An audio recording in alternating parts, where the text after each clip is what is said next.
Today's episode is sponsored by MuseArt.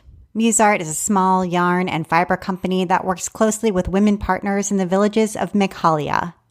MuseArt's mission is to promote Erie Silk, a unique, natural, and sustainable fiber known to have the world's smallest carbon footprint, to the makers of the world. Check them out at museart.com. That's MueZArt.com. And now, here's the show.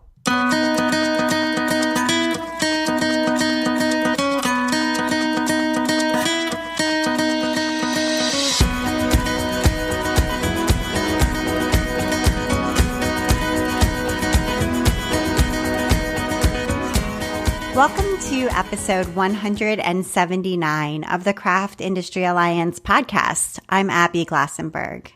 Craft Industry Alliance is a community for craft professionals where you can strengthen your creative business, stay up to date on industry news, and build connections within our supportive trade association. Check it out at craftindustyalliance.org. Today on the show, we're talking about building a business in crochet with my guest, Twinkie Chan. Twinkie is a San Francisco-based crochet designer and instructor, known for her colorful, food-themed accessories like cupcake scarves, hamburger mitts, and slushy cup purses. She has 2 published crochet books and currently has a crochet installation on view at Sweet Tooth Hotel in Dallas, Texas. Twinkie Chan, welcome.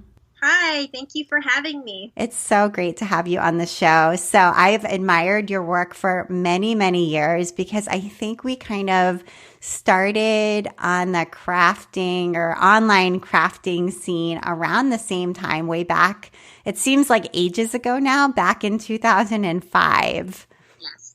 It's like a craft generation ago. Oh my gosh, it is like a craft generation. Now I feel really old, but okay, me too. Yeah, it's so crazy. So I want to hear kind of your story. So I know you live in the Bay Area, and is that where you grew up? Yes, I live in San Francisco proper right now, and I grew up on the peninsula, which if you're not familiar with the area is more suburban and is about maybe like 15 miles south of the city. But I'm definitely a Bay Area gal. Okay. And what did your parents do for work? I know your dad was kind of into computers. Yes. How do you know that? I do my research. Yeah, he was always a computer guy and tinkering with soldering irons and things like that. So definitely creative in his own way. My mom stayed at home with my brother and I. But she always had this mantra that we hated when we were younger, and it's if you're going shopping, she would always say, go home and make it. So she was, very DIY. She would upholster furniture and sew clothing. I think she took some painting classes in college, but, she was always encouraging us to make stuff if we could. And was your dad an entrepreneur? I think my mom always wished that he had been, but he doesn't really have that spirit. He's a really great, coder and programmer, but I don't think that starting his own business was really like high on his list. Okay. And I know he had like a family business, right? That he decided not to join. Yeah, which was completely unrelated to computers. It was in like manufacturing pots and pans. And just an odd little factoid that our family or his family's business is actually based in Nigeria. And most of his brothers lived there to work for the family company. And he was like, I don't want to be away from my family and I don't want to drag my family to Nigeria. So that's why he decided to stay in the States and do his own thing. Wow. Did he grow up in Nigeria or? No. That's so interesting. No, I don't really know the origin of why they chose, so far away. But. Yeah. Wow. Okay. So he kind of did his own thing and did something different from what his family sort of expected. Totally. Yeah. Okay. And so were you kind of creative the way that your parents were? Yeah. I mean, I think I've definitely taken different things from them. Like my dad's work ethic is incredible. And he always, like, he's the guy, like, maybe classic Chinese American dad, where, like, if you have a math test and you get 97%, like, that's pretty good. But he'll always just be like, well, where's that other 3%? So he's always, encouraging in his own way for you to always be excellent and that you can always do better, even if you're doing really well. And again, yeah, my mom was just really hands-on about stuff that she can fix or make. So I definitely got that from her. Okay. And she had a best friend, and her best friend had a daughter who became your best friend. Yes. Yep. That is so cool. I think pretty cool. Yeah, that's like pretty, I don't know, that's pretty rare. Like, I feel like a lot of times, I know with my own parents' friends, like, I was like, your friends are lame. Like, I didn't really like them that much, So that's really neat. That. Yeah. Yeah. I think my first impression of her was the same. I mean, like, I was 8 and she was 5, and you don't want to be, like, forced to be friends with someone. But, when your parents are best friends and they see each other all the time, and then you see this other child all the time, it's sort of like it becomes family, even if you didn't like it in the beginning, like, you just sort of, I don't know, your personalities start merging and gelling, and then it sort of magic just sort of happens and you have a best friend. Yeah, that's so nice. And it was through her that you learned how to crochet. Yes, it was her grandmother who taught both of us to crochet, like maybe when I was around 10. Okay. And were you addicted, like, at first sight, or not really? 100%. I was, like, already really introverted and nerdy, and, like, I thought I had just learned, like, this really cool skill. So I would take my crocheting to school and, just walk around with my yarn and do it while I could. I thought, like, this was, like, the most awesome thing that I could be doing. Yeah, that's pretty cool. I can think about it now and be like, why didn't anyone tell me not to do that? Yeah. It's kind of an unusual, skill for a kid in the 80s to be, like, crocheting. Like, most people weren't doing that. So, yeah, it's pretty neat. So what did you think you wanted to do, like, as a career? What did you think you wanted to do with your life? I mean, it definitely changes throughout your younger years. When I was applying to colleges, I was super into science, like very into bio and chemistry. And at that point, like the Human Genome Project was a big thing. And I was so into genetics and working into biotech. So that's what I applied to schools in. And once I was in college and, like, selecting my courses, the idea of staying in a lab all day, somehow, like, I just rejected that idea immediately. I don't know why I never thought about it. And I think I just had a rebellion really late, because I was like, I want to read beat poetry and take art history classes. So I ended up being an English major with a creative writing emphasis, because at that point I was like, I'm going to write short fiction and it's going to be amazing. And I always yell at my friends who I know now who knew me then, like, why didn't you make me stay in the sciences? But, things happen as they're supposed to. So, for a while I thought I was going to be a scientist, and then I thought I was going to be a writer, and ended up kind of being neither of those things. Did you take, you went to Stanford. Did you take any art classes while you were there?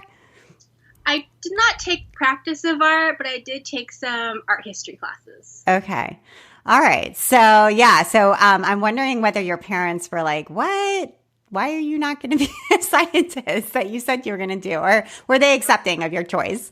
I mean, they definitely pushed hard. I mean, they very classically wanted a doctor or a lawyer. They really wanted me to go to med school. But in the end, I mean, they're pretty cool, and they know that, they just felt like whatever would make my brother and I happy is the path that we should take. So, I mean, there's, like, a little bit of pressure, maybe more pressure to get married than to be a scientist. But yeah. Okay. All right. So you kind of went into the humanities route, and then when you came out of Stanford, what was your first job? Did you go directly to work in publishing, or did you have a circuitous route there? Yeah. So in my senior year, I had a class with Tobias Wolff, who was, like, a rock star at our school at the time. And I was like, so I want to get my MFA. And he was like, I will totally write you a recommendation if you want, but I always recommend for people to take at least a year off after their undergrad before applying to MFAs, because, are you really going to write when you have, like, what are you going to do with your downtime? Are you really going to be writing? And he's like, if you find that you're still writing, then you would go and get your MFA and you would appreciate it so much more. So I really took that advice to heart and realized I may not have that, the killer writer instinct in me, at that point in my life. So I still loved writing though, and editing. And I was lucky to find an internship locally at an agency, at a literary agency where they rep writers to publishers. And I started interning there and just stayed there for like 9 years, becoming an assistant, working up my way to being my own agent with my own clients. Wow. I did that for a long time. I think that's actually great advice, honestly. I'm very grateful for the 2 years that I took off between undergraduate and grad school. And I remember the students who were sitting next to me who went straight from undergrad to grad school, and I felt bad for them because I was like, you don't have life experience to bring to bear here, So yeah, I always felt like that was a good move. Okay, so you spent a bunch of years at this literary agency, and I'm wondering what were some of the things you learned during that period of time? Because I always feel like there's things people learn from that, kind of job that's not directly in the crafts industry that then they bring to bear to their craft industry job later, and they didn't realize it. So I'm just wondering what you learned during that time that later you were like, oh, that I really am so glad I had that experience. Oh, yeah, I agree with that 100%. Even if your careers seem unrelated, like you're definitely like planting seeds everywhere for like your future endeavors. I think that working in publishing, I mean, kind of on a general scale, it's really about turning art into commerce, which makes it sound very cold. But I think and sometimes can be a very healthy way of looking at your art and your craft, because you're a creative person. But if you're going to make it in this world, you have to learn how to sell yourself or your product. And so that is something I definitely kept in mind. We were focused a lot on branding at the time and not thinking of our authors as just one book, but, a body of work, a career. So I think that thinking about like what a brand is and what that means is helpful. You learn a lot about marketing. For instance, if your client wants to change genres, they always have to use a pen name, because for the branding, if Stephen King writes horror, he's not writing romance. And if he were, it'd probably be under a pen name, just simply for marketing purposes and, establishing the genre of a book, or maybe what kind of crafting you're doing, because you have to put a genre to it, because the bookstores need to know, or when there were more bookstores, they need to know, what section of the bookstore to put the book. So it's kind of learning to be okay with categorizing yourself, branding yourself, and promoting yourself in a concise way, because, we were all about the elevator pitch or, the one sentence pitch for a client. So you kind of learn the skill, like how to crystallize what something is or what you are, so you can speak about it to other people, like, in an engaging way. And while you were there, you were crafting. I mean, you were working in fiction, but you were also making things. Mostly just toward the end. For, like the first 7 or 8 years or so at the agency, I mean, that was my dream job. I loved it so much. And you work all day in the office, and then at night you read a bunch of unsolicited manuscripts. So the free time is really minimal as an agent, because you're like a shark. You have to keep moving or you'll die. You have to keep finding the next client. But I do credit my boss at the agency a lot, because she was very encouraging. She was like, an affluent woman who had everything. So when it came down to the Christmas party or her birthday, like I was really reaching for things that I could give her that she could just really appreciate on a certain level. So I ended up making her a lot of, ultimately they're like terrible novelty items, but just stuff that would make her laugh, like not stuff that, she could just find at any store. And she was always like, you need your own store. Like you need to sell things. And at that time I was making like this, that, and the other, like weird, like painted t-shirts. And I was gluing, she loved cereal. So I was like gluing her favorite cereal to picture frames for, photos of her kids. So there was like, no theme running through anything I was making. So I'm like, thank you, for the encouragement. She was like, I'll totally invest in it. And I'm like, oh, that's so amazing, but I'm not ready. Like things were still percolating. I didn't know who I wanted to be as a crafter, but she was just also very awesome in that way. That's awesome. And did you kind of discover yarn again and crochet again while you were still there? Yes. So you probably know My Paper Crane with Yes. Heidi Kenny. Heidi Kenny, yes. Really cute, like food themed plush. And I don't, it might have been like Bust Magazine or some defunct but cool gal magazine where there's all this advertising in the back of it. And I think I was just seeing an ad, or maybe it was an actual article in a magazine, but like I fell in love with her work immediately. And she was also spinning yarn at that time. And I'd never seen this really like hand-dyed, lumpy, bumpy, super textury yarn. And like it was like instant love. And when I saw this yarn, it looked like food to me. Like if it was like a yellow colorway, it looked like scrambled eggs, or the greens just looked really vegetable-y to me. And I don't know, I really got into collecting all this really fun hand-spun yarn, and just that immediate imagery of food to me kind of grew into, I guess, what I was known for at that point in time, which was the food-themed scarves. So, right. So you started to use this yarn, novelty yarn, other kinds of yarn, and make these cool scarves. And there's one that's like toast and one that's cupcakes. And did you bring them to the office? No, at that point, I tried to keep it really separate because I didn't want my boss thinking that I was not looking for a new client. Right. So, which is another reason why, back in that time, like hardly anyone used their real name, because I think we're all still afraid of being murdered by a stranger. Oh yeah. Online back then I was Abby Jane. Yeah. Right. Nobody was like your whole name. Yeah. No. And never your face. Like, no. Right. Die instantly. But there was that part of like why, I developed it, the Twinkie Chan brand or personality, but it was also like, I didn't want any of my clients to by chance Google my real name and then find that I was doing this other thing. So I made a very conscious effort to keep those two parts of my life separate. Okay. And did you start a website at all for your work? Or no? Yes. You did. Okay. So you started, that was like the Twinkie Chan website where the work went.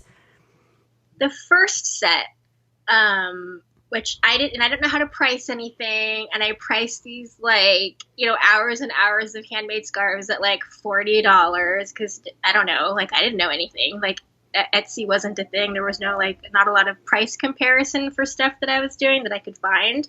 So everything sold out really quickly. Word of mouth on the internet was very kind for some reason, somehow, before like social media. But yeah, after that, like updating a website was just like, it was too much for my brain to handle. And at that point, all the DIY girls were selling on eBay. So after that first batch of scarves sold out on my website, I just started selling on eBay for quite some time. I want to take a minute now to hear from our sponsor, Muse Art. Hello, I'm Randa from Muse Art. And what is Muse Art? Muse Art is a yarn and fiber company. We are based in the small corner of Northeast India, that is Meghalaya. And what kind of fibers do you make? We are specializing in Aerosil. It's a native fiber of our land and people in Meghalaya. And what kind of crafters use Airy silk? We have weavers, we have crocheters, we have knitters who have been using our yarn, and spinners and also indie dyers. What is Airy silk? Hi, my name is Kevin. So Airy silk is actually a kind of a silk which is derived from the airy silkworm. And the word airy actually comes from the food it eats, which is castor leaves, and the Assamese word era actually derives the word airy silk. So hence the word airy silk.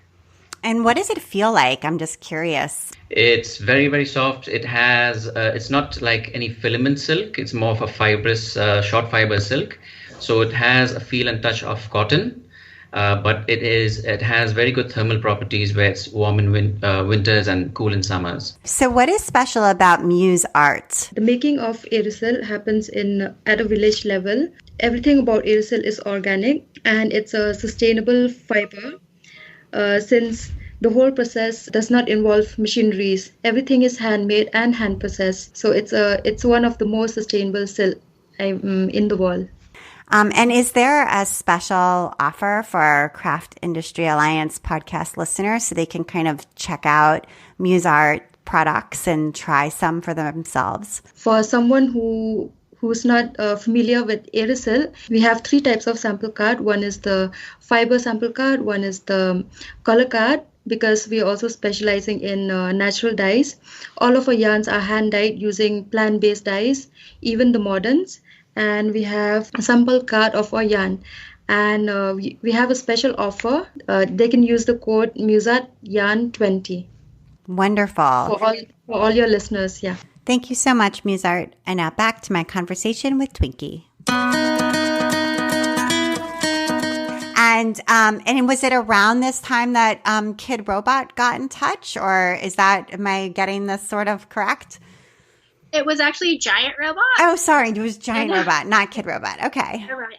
So yeah, Giant Robot had their magazine, and yeah, so I launched my website at about 2005, like autumn 2005, and I think Giant Robot reached out in early 2006, which was great, yeah, because that's how I found my business partner, because he saw the article. And so Giant Robot was very kind to me right from the start. Right. So they did like a piece about you, and that's super cool. And so this licensing agent got in touch with you. And so what did you think when they reached out? Well, at first I was like, who is this clown? This sounds crazy. Because he was like, have you thought about a second career? You know, I'm a licensing and branding guy. And I think you have something here. And at that point, it was so new. And I was like, I'm an artist. And that sounds like selling out. And the whole thing sounded atrocious to me. So I actually put him off for a while. And, you know, I was still exploring yarn. I was still like, can I make my food shapes with, you know, a really high quality bamboo? And, you know, frankly, the answer was no, because it's too floppy and too soft and has too much drape. So I was still learning all about my materials at that point, and I just did not feel in a place where I could like think about it as a second career. Right. Okay. So, and you also still had a day job. Yes. Right. Totally. Yeah, totally. Okay. And so at what point did you decide, well, wait a minute. I mean, so did you start an Etsy shop and start actually selling more online and get more comfortable with your materials and more comfortable with your branding and your product, and then decide, you know, making these things one by one is somewhat limiting, and so reaching out back out to him made sense? Yeah.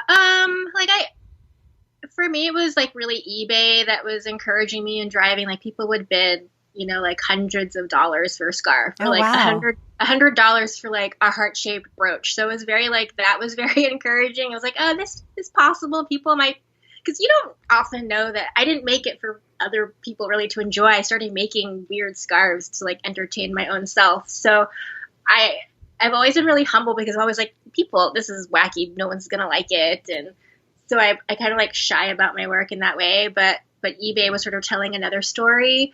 Plus, I could start seeing that, you know, people were copying the designs and selling them for lower prices.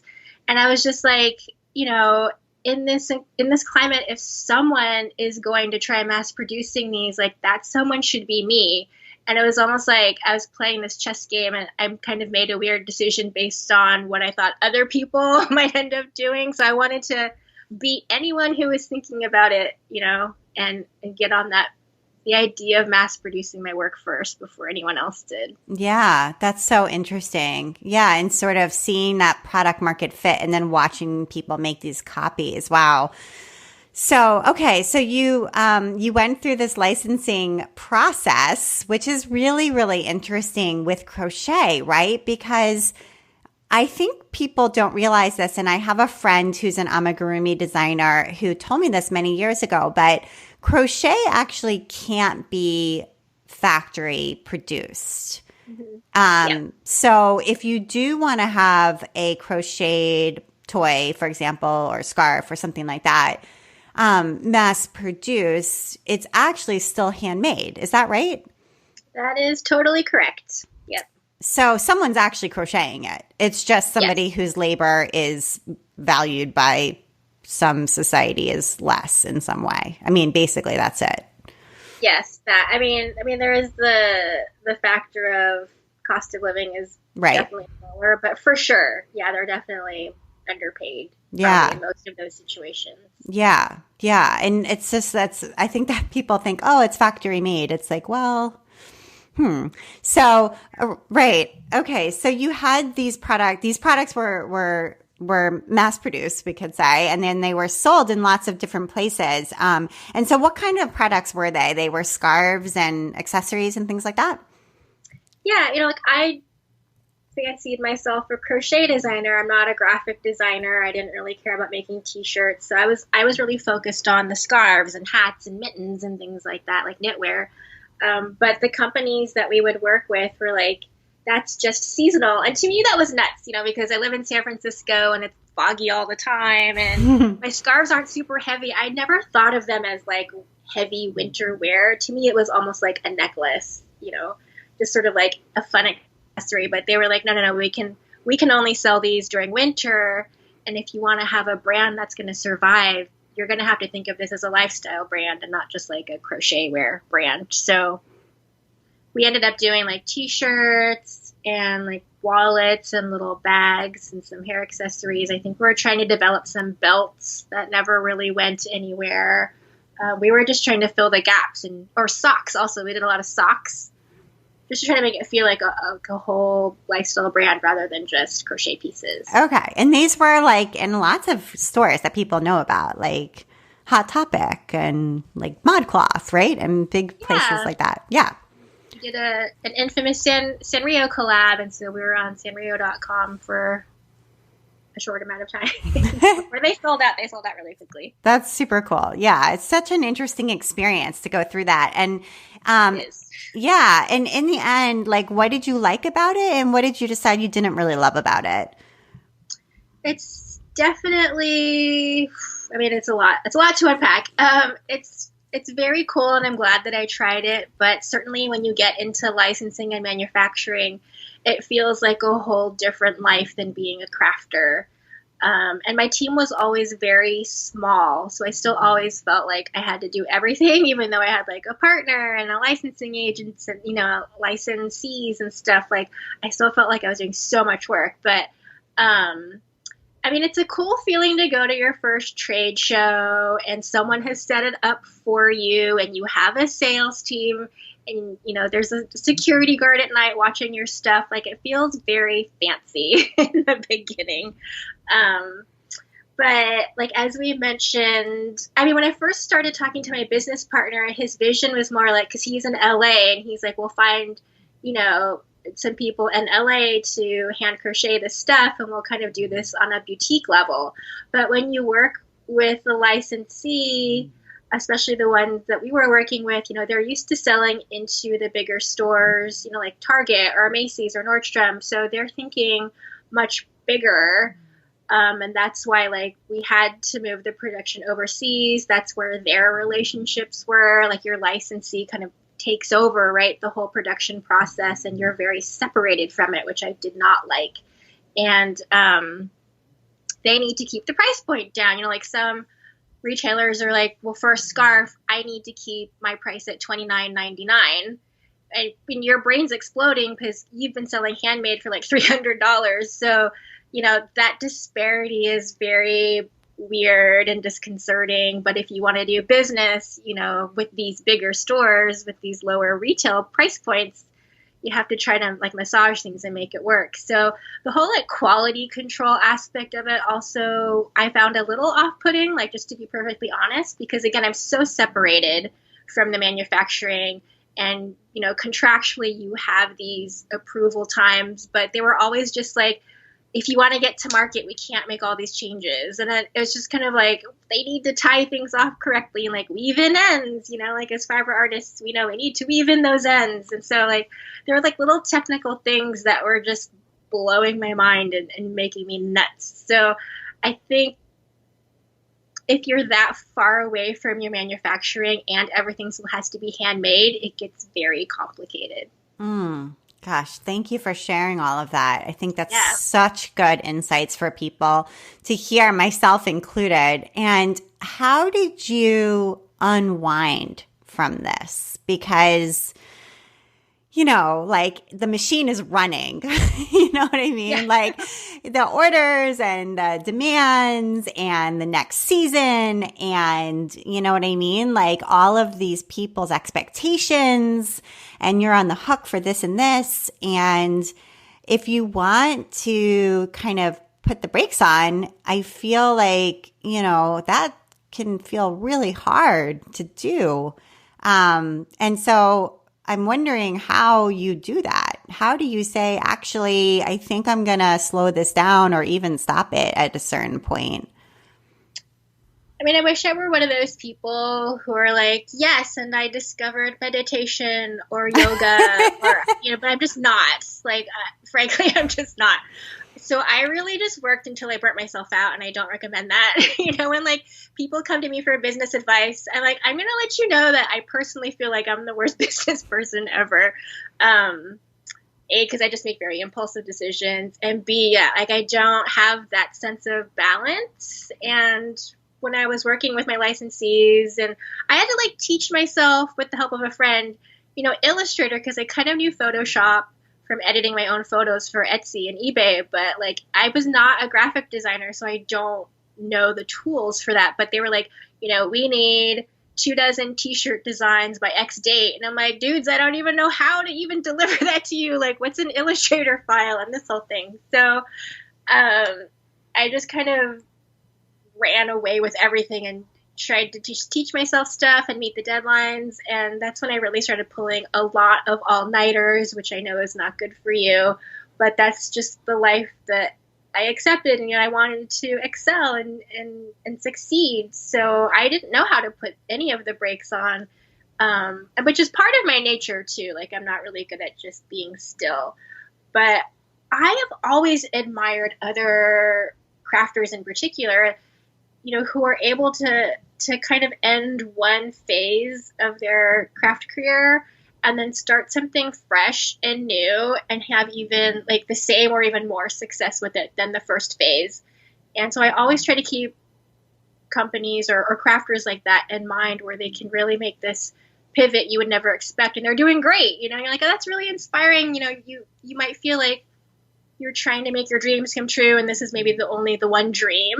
And I feel like it is hard to know when to let that go. And that was a very difficult decision for me. But ultimately I was like, I'm so burnt out. I still feel like I have to do everything, even though you're like, now you're sharing revenue with like a partner and, you know, licensees. And I was just like, this stinks. And I was just 100% like, I cannot do this anymore. I do not want to deal with it. And yeah. So, I mean, I feel like my exit was a little bit dramatic, like not on the exterior, like no one would know, but for me on the inside, I was just like, oh, I'm done. I need a break. Yeah, totally. And in that process, you wrote a book. You've written 2 books, and they have such glowing reviews on Amazon. I just want to mention that. But you wrote a book of patterns called Crochet Goodies for Fashion Foodies. And this was in 2010. So sort of right aligning at the same time that all of this licensing was kind of taking off at the same time. And did you have like concerns about putting the patterns? I mean, right, it's sort of a similar thing of people copying, you know, and selling the product. did that kind of dovetail with concern around putting the patterns out there? For sure. I had no idea when I started making the scarf that so many people would want the patterns. It kind of never really dawned on me. And I had a friend, because we were still all working in publishing, and one of my interns who became my friend she moved away to New York and she worked for a publisher, and she was like, it would be so fun if you and I did a book together. And I was like, oh, it just sort of sounds like you're giving away all your secrets. Like, why would you do that? But as I started working more with my business partner, he was like, well, let's kind of release these in conjunction. Like maybe the book could come out kind of around the same time as we launch the licensed goods, so the people who want to make the scarves have access to the information, and then the people who don't want to crochet will have access to your goods. So I was like, okay, that makes some amount of sense to me. But yeah, like when I talked to my lawyer, she was like, look, if you don't want people to copy you, don't share anything, because crochet patterns and designs are very difficult to protect. So you really have to let that go. But for me also, this is why I think I'm the worst business person. The joy that people have when they make a really fun scarf and then they relay that to me or send a photo is so gratifying. And like, I just love that people have so much fun with the designs that I don't know, like I can't help myself. Like I have to share because I know that people are waiting for it and they enjoy it. So for me, that has a lot of worth as well. It just means that your business needs to include teaching. I mean, that's what it really means, right? It just means your business needs to include sharing instructions, and not keeping them a secret. And that way, when people are able to make them, you get to share in their joy. So that's okay. Like, I think that's great. Lots of people's businesses include that. So it's just a signal, I think, to say that my business needs to include this, So that's good. And I know that you have done some teaching. We're going to just skip ahead a little bit, but you started teaching with Creative Bug in 2016, and I'm wondering how they found you. Did they just like see your designs on the internet and reach out, or did you reach out to them? They might. I also started teaching on YouTube with a lot of encouragement for other people. So I don't know if they saw the YouTube channel or my Etsy shop, but yeah, they definitely reached out to me. I had no idea who they were. Really? Reached out, and I thought it was so cool because they were also in San Francisco. So for me, it was like this really neat discovery. But yeah, I'm not really sure what alerted them to me first. But I definitely had like some tutorials on YouTube at that point. Yeah. What were you putting on your YouTube channel? Like tutorials about how to make different crocheted items? Mm-hmm. Yeah, okay. They're really long. They're all like an hour long. So it's not all real time. Like sometimes we skip ahead, but for the most part, they're very thorough crochet tutorials. Okay. All right. So, and so you started teaching on Creative Bug. You have a lot of classes, I think, on Creative Bug. And I know recently you actually started working there. What is your role there now? Yes. I think my official title is Associate Content Editor, but a lot of what I do is coaching and prepping artists who are coming to film with us. So I help them develop their class ideas, get them prepped for like what it's going to be like shooting in the studio, and then I'm with them during their shoots to help them if they're struggling with something to say or to remind them that they wanted to mention something about their class. Just keeping them comfortable. So I'm kind of all over the place there because I also do a lot of back-end stuff, like helping set up the actual class pages, and we help like quality control the video and to make notes for the editors. So I kind of have my fingers in a lot of different pots over there, which is very cool. I really like it that way. Yeah, I was going to say, so how has that been going for you? Has it been interesting to be working with different artists on these kinds of classes? It's so fun. I mean, I know everyone's different, but like so far everyone that I've worked with and coached has become like my new best friend because they're creative and they're artists and you learn things from them and they're just neat people to get to know. Yeah, that's super cool. Well, congratulations on your new job there. How long did you start working there before the pandemic or? Yes, I had been working as the social media manager for this small clothing and gift company, and I think like it was about a year ago, like in October, that I left that job to freelance for Creative Bug, and then I just worked through the pandemic with them, and then got hired full time like in July. So it's been a couple months. Okay, that's super cool. Yeah. So did you take that social media management job because you really did need a day job in order to sort of keep everything afloat with the sort of Twinkie Chan brand and needing some structure, or why take the social media job? I mean, a bunch of different factors. It was really at a point where I was really tired of pursuing the licensed brand, and I felt like I needed a break. Initially, when I very first started this whole thing, I just never imagined that I could survive on patterns and handmade, just because me cranking out scarves, like I just didn't want to burn out crocheting the same thing over and over again. And I did have crochet helpers, but then you spend a lot of time managing them as well. So for me personally, the business model of having a handmade Etsy shop was not going to keep me alive. My goal was always to lean on the mass production and other various deals as a livelihood. So when I wanted to pull the plug on the licensing, I was like, okay, if you want to break from crafting and licensing, you need to do something else.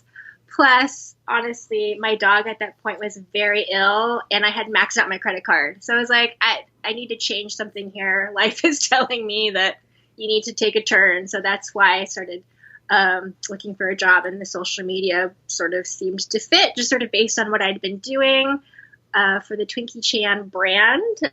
I guess it looked like it was something I knew how to do. So that's how I wound up at that job. Yeah, I think sometimes people who are in the craft industry and have built a brand don't necessarily realize that they can parlay those skills into a day job at somebody else's business, but you actually do have a ton of skills. Absolutely. You have so many skills. It's almost like I needed like a couple different resumes depending on what job I was applying for, because you can really, craft it and angle it depending on, what the job is, because running your own business, you've done so many things. You have way more experience than you think that you do. Yeah. So cool. I mean, I think we underestimate ourselves in just how organized you have to stay and how well you have to market yourself. And I mean, you wear every hat, so you could market all those hats. When you're trying to get a job. That's super cool. And you've done a lot of different brand collaborations as well. Like I love the tree that you were working on. Oh my gosh, it's so cool. The Audrey 2 tree. So my daughter was in Little Shop of Horrors, and she played Audrey 2. So that was her role. Oh, cool. And so I sent her, she's at boarding school right now, but I sent her a picture of it, and she was just, over the moon for it. It's amazing. So that's a collaboration that you're doing with Treetopia. And you've done quite a few of these different brand collaborations. And I just wondered sort of how those come about and how you feel about doing those. I think they're super fun. Like, I've never been proactive about reaching out to brands for collaborations. So they just sort of, especially at this point, I'm not concentrating so much on my own crafting since I work full time. But when they come through the email, you can't say no. They're so fun. Yeah. So like this Treetopia one, what is the sort of obligation, I guess, you have for them? They send you a tree and you decorate it. And is it you have to, do this every other month or something like that? Is it a year-long contract, or do you mind sharing some of what is it required? Because I think people are sort of curious, if I were to do something like this, what would I actually need to do? For me, they're usually one-offs. Okay. And even though I've worked with Treetopia several times, it's not I'm not an ambassador or a rep for them or anything. It's just these individual influencer campaigns that they do. And, always do your best on all your jobs, because it's really awesome when they rehire you for things. So that's why it kind of looks like I work with them regularly, but it's really just campaign to campaign depending on their needs. And I've said no a lot to Treetopia. I love them, in case they're listening. But it's I don't know what to do with all these trees. I have so many Treetopia trees right now. Right. Okay. Right. And yeah, you've worked with other brands too. I feel like I saw one that was maybe with McDonald's. Yeah. That was just a fun, quick one when they were promoting, I guess, McDelivery, that you could order McDonald's with Uber Eats. And one of the marketing people is here in San Francisco. And so she's invited me to a couple like on-site McDonald's events, which are funny to me. And yeah, so she kind of sent a bunch of stuff, like a bunch of gifts that people could possibly win if they ordered McDonald's from Uber Eats. And I just thought that was a really fun, random project to work on. Yeah, and you made the cutest fries. They're like individual little fries with. They're so cute. French fry purse. Yeah. Everyone needs one. Absolutely. 100% agree. Those are super cute. And then you also collaborated with the Craft Yarn Council, which has been really fun. And you've done a couple of different things with them. You made they did like a reducing stress kind of campaign, and you worked with them on that one. Yeah. Actually, when I had my licensing agent, we were, trying to make various deals happen, and they were planting some seeds. So I was what they called a guest blogger for Michaels.com. But basically what I was doing was writing patterns for them, like a pattern a month for a year. And because they were hoping to, form a good relationship and maybe to get product in Michaels. It never got that far. But through my working with Michaels and different brands and companies Michaels work with, that's how I think the Craft Yarn Council and I started to know who each other were. And yeah, when they reached out for the Stitch Away stress campaign the first time, like that was super fun because I don't know, for people to provide like an easy pattern, like a little 3D like lemon squishy toy, you can see so many people posting their lemons. And I think a year or two after that initial campaign, they had a lot of volunteers make like so many lemons, and they were passing them out for free on tax day, like in New York, to relieve people's stress about taxes.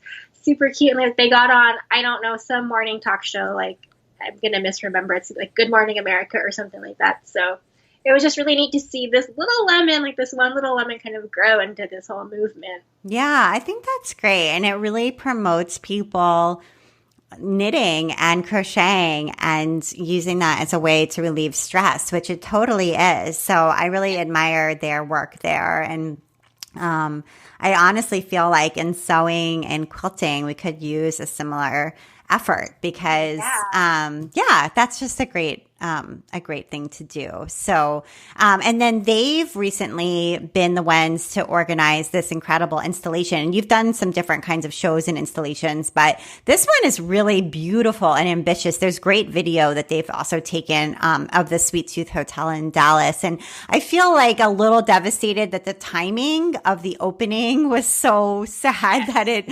coincided with everything shutting down in the world, because it's so amazing and it really needs to be seen in person. So I'm hoping that, that will be a little, I think it's limited, but I'm hoping it'll be more possible and it will stay open so people can really get in there. But you made this incredible bakery. It's so, the pictures are just so cool. So talk a little bit about sort of how you approach something like this. Like they gave you, I guess, like a room. And to me, I would walk in there and be like so intimidated to have to fill this entire space with my work. I don't know if you felt that way at first or if you were immediately like, I know exactly what I'm going to do here. So. No, it was totally overwhelming, especially because I was still working full time at my social media job. And I was kind of flip-flopping for a while, but it's such a cool opportunity. Like, again, it was really hard to say no to, so I said yes. And a lot of artists at this point had already signed on for the project and had already chosen their rooms or were assigned their rooms, because this gallery had maybe like 6 or 7 different zones for each artist to take over. And I think it was down to like a 20 by 20 room versus a hallway, which ended up being a pretty big hallway, but to me, the hallway seemed more digestible than like a 20 by 20 room. But I actually had to develop several proposals for them. I think just due to a miscommunication, I thought that they had given me a certain theme. And so when I would give them a proposal, they'd be like, let's make some changes. And I would send another one. They're like, why do you keep doing this theme? I'm like, because you told me to. And they were like, no. I think you misheard. So like I had to completely reconceive of what I was doing. Just because maybe it wasn't explained correctly or I wasn't paying attention. But yeah, so a lot of the artists that were in there, like London Kay. Yeah. Made by London. You know, she is an installation artist. Yes. Her work is very large scale. Right. And so I kept imagining for me to fill a space, I need to work on a large scale as well, which is not my usual. Like I make accessories and I make tiny toys. So a lot of my first proposals were also about working big.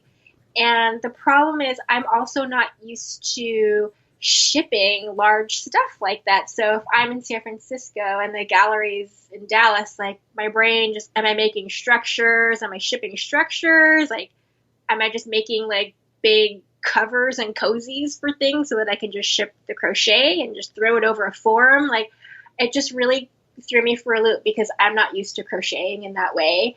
And I had this realization to just do what you do. You can work small, but you're just going to need a lot of repetition of small things to fill a space. So at that point, then I was really scrambling to find more crochet helpers because there was no way I would have time to crochet everything in there myself. Yeah. And, you know, I think there's two things there. One is they've chosen you because of what you do. And so it's so funny how we sometimes get intimidated and look at all the other people who've been chosen and think you have to do what they're doing because that's why they've picked those people. It's like, yeah, right. But they picked you because of what you do. So just do what you do and do it really well. And then it'll shine, you know? And I know that feeling so well of trying to do something different. For some reason, it's like, no, that's not what they want. Number one. And number two is your willingness, and it sounds like you've had this all along, but to hire help, to get crochet helpers and just not to feel like I have to crochet like 25 baguettes. Like, right. Right. And that's totally. that's just one thing. Like that's just one little tiny portion of this whole display. Like that's impossible, you know? So enlisting that help and crediting those people, but not feeling like that's somehow cheating. Right. Totally not. I mean, for me, I think I made note of it somewhere, either on my blog or the Craft Yarn Council's blog. Like, you know, it's my name on the installation, but it's like a movie. You know, you might know the two main actors in it, but the credits in the movie are so long. There's so many people who are part of a large production. And for me, this installation was no different. And I really wanted to acknowledge all that help, like in as many spots as I can, because there's no way that thing could have been made without help. Yeah. And that's amazing. And I think it's great. And I think it's something that we could all also benefit from. Like, it's okay to ask for help. Yeah, totally. So even if we can't make it to Dallas, there is, like I said, lots of really good videos so people can come and check that out. And Twinkie, I have to ask you, is Twinkie your real name? I hope it's okay to ask you that. It's totally okay. No, it is not my real name. Remember, because I was trying to keep my real life and my craft life, which ended up being my real life, separate when I was working in publishing. So I really tried to think of a completely separate name. Okay. So that's like a brand name for you.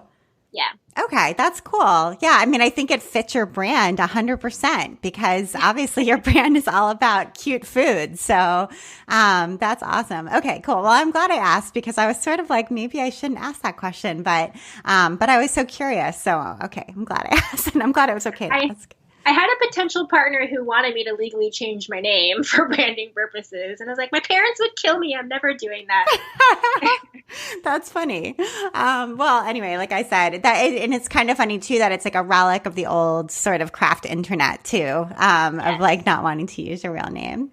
All right, great. Well, I want to make sure we get to your recommendations because you have 3 really good ones. And one of them we kind of referenced already, which is the paper mache and sort of trying out some different crafting that's outside of crochet.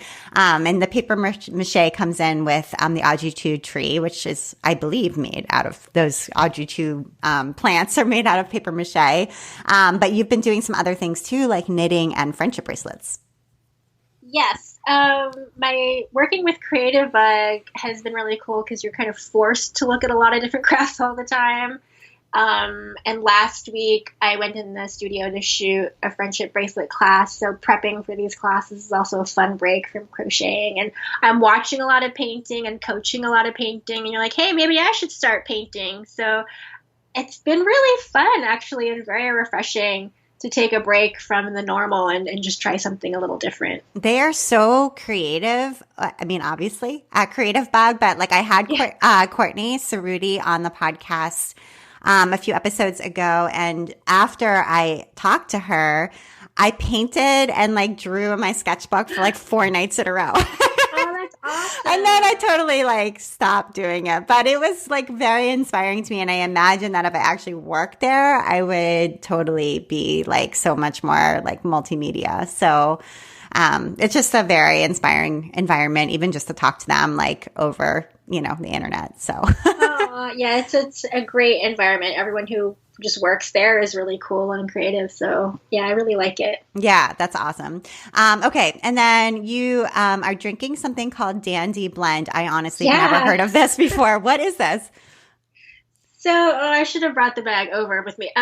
I was influenced by an influencer I follow. She's a fashion blogger, and she had this Instagram story about Dandy Blend, and it's caffeine free. It's not coffee based at all. And I think there's some dandelion and some chicory and some other things in there. But to me, it tastes like coffee. And if you're a coffee connoisseur, you'll probably turn your nose up at it. But because for me right now, the caffeine in coffee or the acidity in coffee just makes my stomach feel really funky. So the Dandy Blend is fun if you just like that flavor of coffee in the morning. Because it's all herbal, and I don't know, it's my new thing. I kind of probably sound like a crazy evangelist, but I'm really loving it right now. That's great. And I also love that you were influenced by an influencer. I am totally the target for that. I buy from Instagram ads. I'm the worst. I buy from Instagram all the time. Seriously. And I do. I've bought so many different things just from different people and also from ads too. I totally agree with you. It's very like targeted toward exactly who you are. So weirdly, I know. It's dangerous, but anyway, okay. And then, you're also enjoying CBD body cream for your, painful elbow from crocheting. Yes. I unfortunately am now in the phase of my life where things hurt because I crochet too much. And I don't want to do any permanent damage. And everyone is saying to get a steroid shot, but I'm not ready to do that. That sounds scary. So I have a friend who sells CBD, and she recommended a cream to me, and it's been helping quite a bit. Really? I have never used any CBD products. So interesting. That's good to know. I mean, it's expensive, but if you like have a friend who wants to like hook you up, loan you a couple squirts, give it a try. Good to know. Well, Twinkie Chan, this has been great. Thank you so much for taking the time to be on the Craft Industry Alliance podcast. I really enjoyed talking with you. Oh, it was so much fun. Thank you so much. And you've been listening to the Craft Industry Alliance podcast. I'm Abby Glassenberg. Today's episode was sponsored by MuseArt. MuseArt is a small yarn and fiber company that works closely with women partners in the villages of Meghalaya. MuseArt's mission is to promote Erie Silk, a unique, natural, and sustainable fiber known to have the world's smallest carbon footprint, to the makers of the world. Check them out at museart.com. That's muezeart.com. Thank you so much, MuseArt. Craft Industry Alliance is a community for craft professionals. And when you become a member of Craft Industry Alliance, you get in-depth coverage of craft industry news, the opportunity to connect with fellow professionals for advice and support, and access to an educational library filled with ideas, tools, and resources to help you as you build your business. Join us at craftindustryalliance.org. Thank you so much, and I'll see you next time.